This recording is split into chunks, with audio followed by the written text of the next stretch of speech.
সত্যি এ এক বিস্ময়কর উদ্যোগ। কৃষি ও খামারের প্রতি এই আন্তরিকতার কোনো তুলনা হয় না।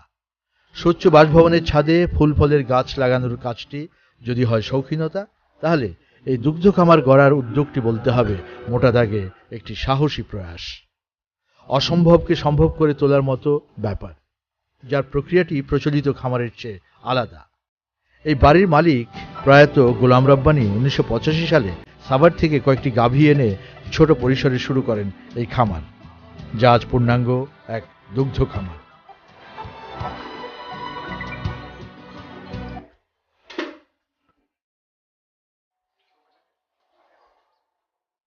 সাততলা ভবনের ছাদে ওঠার পর বোঝাই যায় না এত উপরে আছি, কারণ স্থলভাগের খামারের মতোই সব ব্যবস্থা এখানে।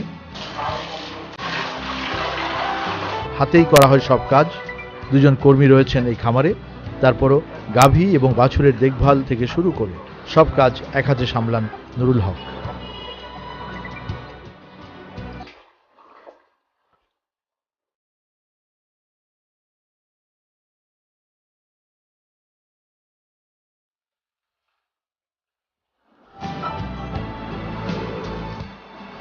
প্রতিদিন সকালে কয়েকটি গাভীর দুধ দোয়ানো হয়।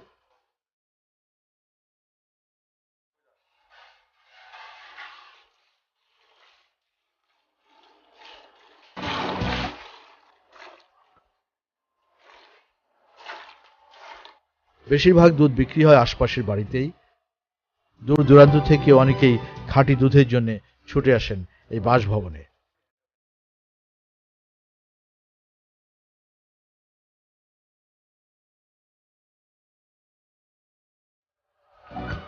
এই খামারটির ইতিবাচক প্রভাব কিভাবে ছড়িয়ে গেছে চট্টগ্রাম মহানগরীর এই সাব এরিয়া এবং আশপাশের এলাকায়।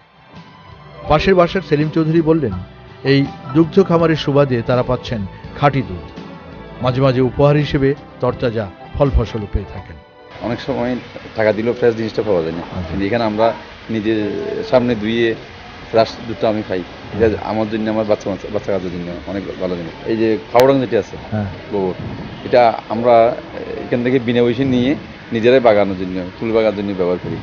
তারপরে এখানে যে খামারটা হচ্ছে লাউ আছে, আপনার ফুল আছে, বড়ই, এই জিনিসগুলো আমরা উনি আমাদেরকে অনেক সময় কমপ্লিমেন্টারি পৌঁছাই দিই। আমরা আপনার বাসা কোনটা? আমার বাসায় কি এই ওই যে পাশের বিল্ডিং। আপনার ছাদে কি বাগান আছে? হ্যাঁ হ্যাঁ, ফুলের বাগান আছে। আমিও ভাবি যে এরকম 10-12টা গরুর যে পরিমাণ গোবর প্রতিদিন হয়, এটা তো নোংরা হয়ে যাওয়ার কথা, কিন্তু এগুলো ডিস্ট্রিবিউশন এটা অনেক বিশাল এলাকা। এই এরিয়ার যারা বাগানের সাথে জড়িত ওনারা সবাই এখান থেকে নিজেরাই নিজ দায়িত্বে নিয়ে যায়, আমার কোনো টাকা পয়সা দিতে হয়নি। আচ্ছা, এবং ওনার কাছ থেকে একটা আবর্জনা সরে গেল, যেটা ওনারা নিয়ে একটা সম্পদ হিসেবে অর্গানিক ফার্টিলাইজারের কাজ করল।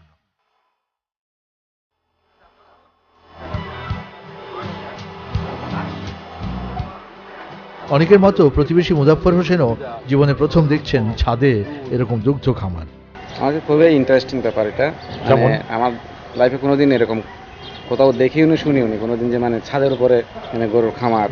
আমরা প্রতিবেশী হিসেবে আমরা এখানে মানে ফ্রেশ দুধটা মানে একদম পিওর দুধটা আমরা পাচ্ছি, এটাই মানে আমরা উপকার পাচ্ছি, এটাই সবচেয়ে বেশি।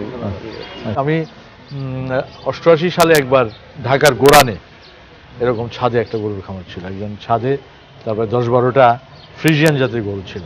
আমি তখন বাংলাদেশ টেলিভিশনে মাটির মানুষ করি, ছাদের উপরে গরুর খামার ছিল। আছে, হয়তো খুঁজলে আরো পাওয়া যাবে, বাট তারপরও বিষয়টা খুব অভিনব, তাই না?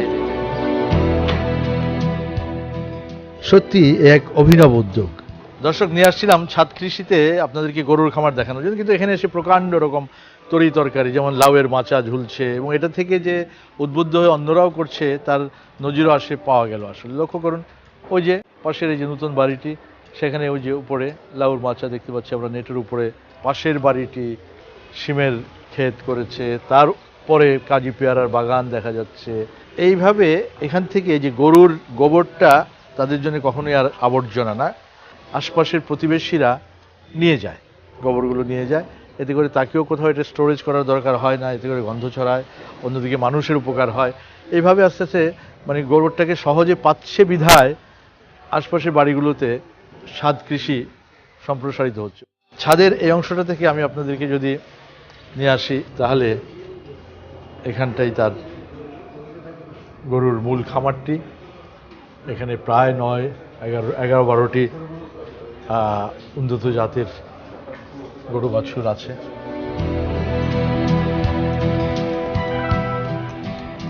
প্রতিবেশীরাই এই খামারে মুগ্ধ গ্রাহক, তাদের কাছে এই খামারটির গুরুত্বই আলাদা। যেটা আমরা চিন্তা করতে পারি না, যেটা আশা করতে পারি না, এই চাঁদগাঁও শহরের বুকে যেখানে এক টুকরা জায়গা, যেখানে অমূল্য সম্পদ, সেখানে এত বিশাল একটা এই গরুর খামার এখানে দেখে আমি খুব উল্লসিত, পুলকিত।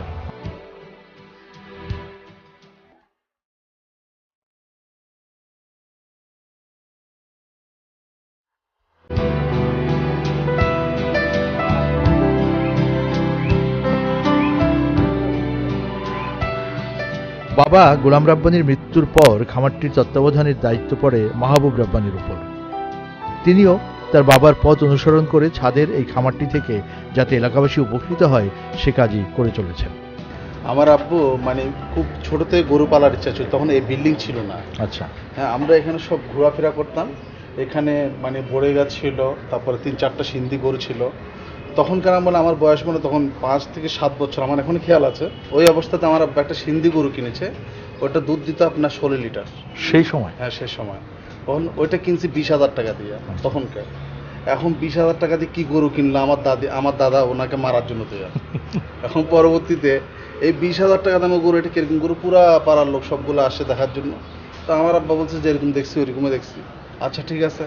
এখন দাদা বসে বসে দুধ দোয়াইতো, দুধ দোয়াইতে হাত পা ব্যথা হয়ে যেত, কতক্ষণ দুধ শেষ হইতো না। দুধ শেষ হইতো না।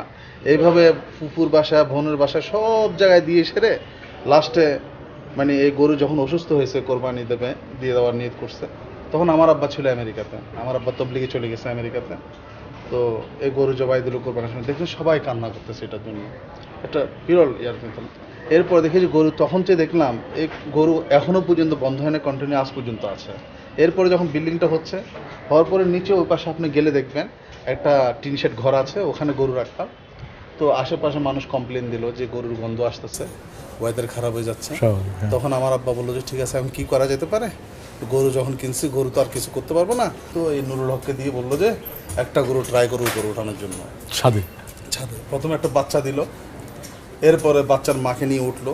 এখন 2টা গরু যখন উঠাইছে, তখন আমার আব্বা বললো যে না, এটা কন্টিনিউ করো। আলহামদুলিল্লাহ বাড়তে বাড়তে এক পর্যায়ে দেখি যে আমাদের 48 গরু এখানে হয়ে গেছে। আর নিচে এক পাশে থাকতো ছাগল, ওই পাশে ওই ছাদে বিশাল, ওখানে সবগুলো পাটনা ছাগল ছিল। এই ছাগল মরতো, আবার আনতো, আবার মরতো, আবার আনতো। তো শীতের সিজন আসলে সব ছাগল আবার বিক্রি করে দিত, কারণ শীতের সিজনে সব ছাগল মারা যায়, অসুস্থ হয়ে যায়। এই জন্য ওগুলো জবাই করে করে বিক্রি করতো, নাহলে মাদ্রাসায় মসজিদে যেখানে যেখানে করতো টার্গেট করে দিয়ে দিত। গরুটার ব্যাপার হচ্ছে কি, উনি যখন এখানে থাকতো আমি দেখলাম ওনার একটা জিনিস, উনি মানে রাত 1টার সময় পর্যন্ত আসে নক করতো। যেদিন বাচ্চা দিবে সেদিন আর ওনার ঘুম নেই, উনি এখানে চলে আসতো, এত প্রিয় ছিল উনি। আর একটা জিনিস হচ্ছে কি, আমরা যেগুলো নিয়ে চিন্তা করতাম, আব্বা খামাখা আপনি এগুলো নিয়ে চিন্তা করেন, এগুলো তো গেছে আপনার সিচুয়েশন না।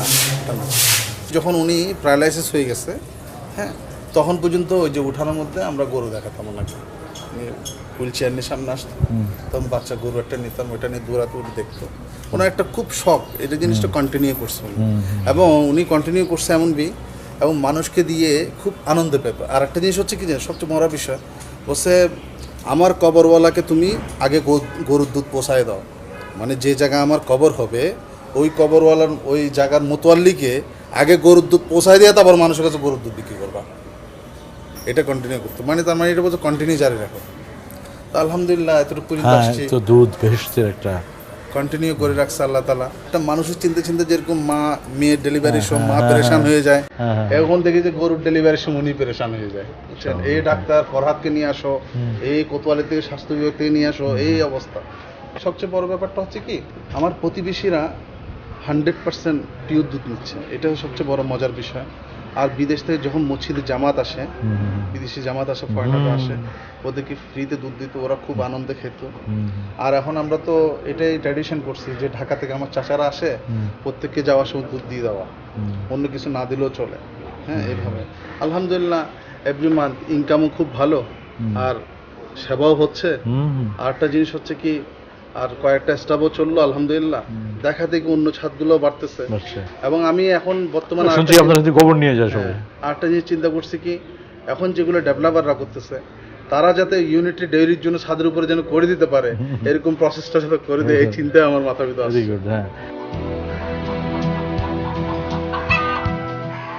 এই বাসার 15 বছরের ভাড়াটে সেলিনা আক্তার, তার স্বামী ডেইরি পোলট্রির খাদ্য ব্যবসায়ী।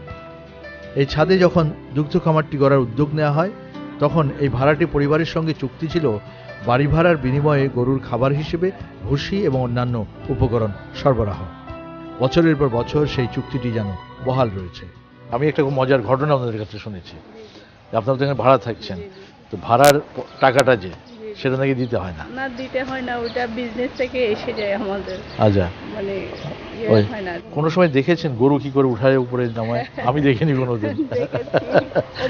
চট আছে না, হ্যাঁ। চট বিছিয়ে দেয় আচ্ছা সিঁড়িতে আর কি। আচ্ছা আচ্ছা। তারপর গরুরা কিন্তু অনেক ভয় পায়, সামনে হ্যাঁ, দুইজন থাকে, হ্যাঁ, পিছনে দুইজন হ্যাঁ, থাকে, হ্যাঁ, হ্যাঁ। গরুরা দৌড়ে একদম ওই পারে চলে যায়।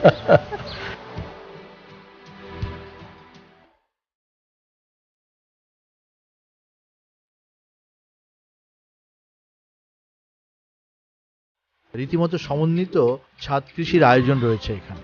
দুধের খামারের পাশাপাশি আবাদ হচ্ছে বিভিন্ন সবজি ফসলও।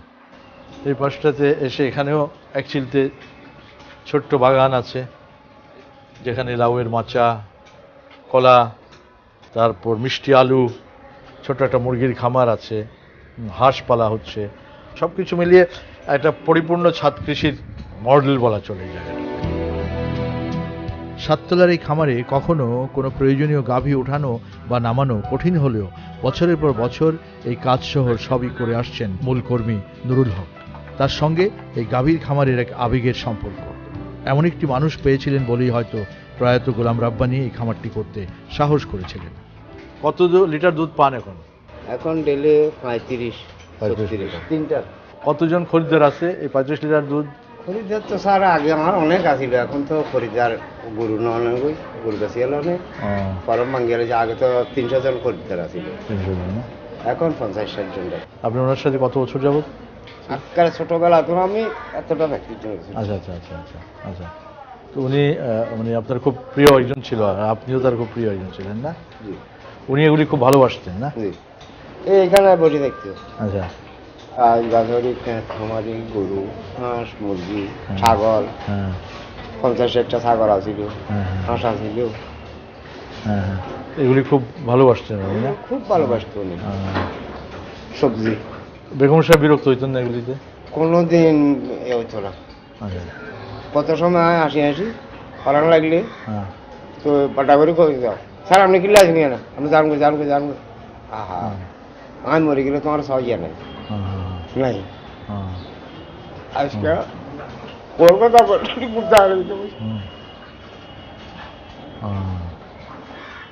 তো এই যে গরু বাছুরগুলো এগুলো সবই আপনার হাতেই বাছুরগুলো হয়েছে? আমার হাতে দিলে দুবার আসতো আমার ছাগল খামার দেখতে না? বললে স্যার আপনি মিনিটের কিনলে আছে, তোমার ছাগল আছে, তোমার ছাগল মানুষ হলো আছে না, মানুষের চলা তুমি চলে বেশ করো, আমার চলে বেশ কম আছে বেশি পেয়ার। কিছু কিছু মানুষ আছে আলাদা, মানে আলাদা না হইলে কি আর এরকম ছাদের উপরে এরকম একটা গরুর খামার করতে পারে না। কতটা ভালোবাসাতে, কত ভালো লাগাতে, কারণ এখানে নিচে খামার করা যাবে না বলেই তো ছাদে উঠতে হয়েছে, তার মানে তার প্রেম কতটা গভীর ছিল এর প্রতি না?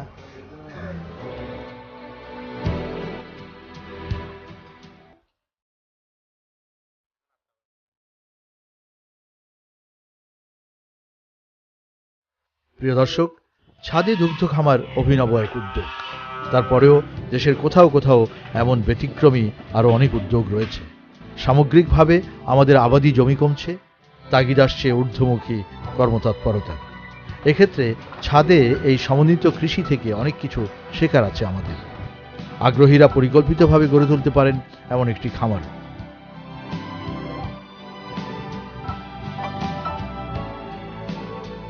সঠিকভাবে বাস্তবায়ন করতে পারলে ছাদ থেকেই পারিবারিক পুষ্টি চাহিদার সিংহভাগ পূরণ করা সম্ভব।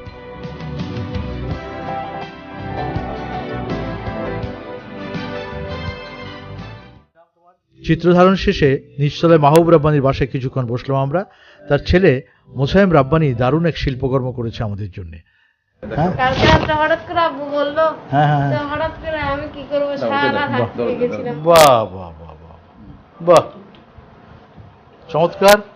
সেটি যেমন মুগ্ধ করলো আমাদেরকে, একইভাবে মনটা একটু খারাপ হলো যখন জানতে পেলাম এই ছেলেটি ভুগছে থ্যালাসিমিয়া নামক এক কঠিন ব্যাধিতে।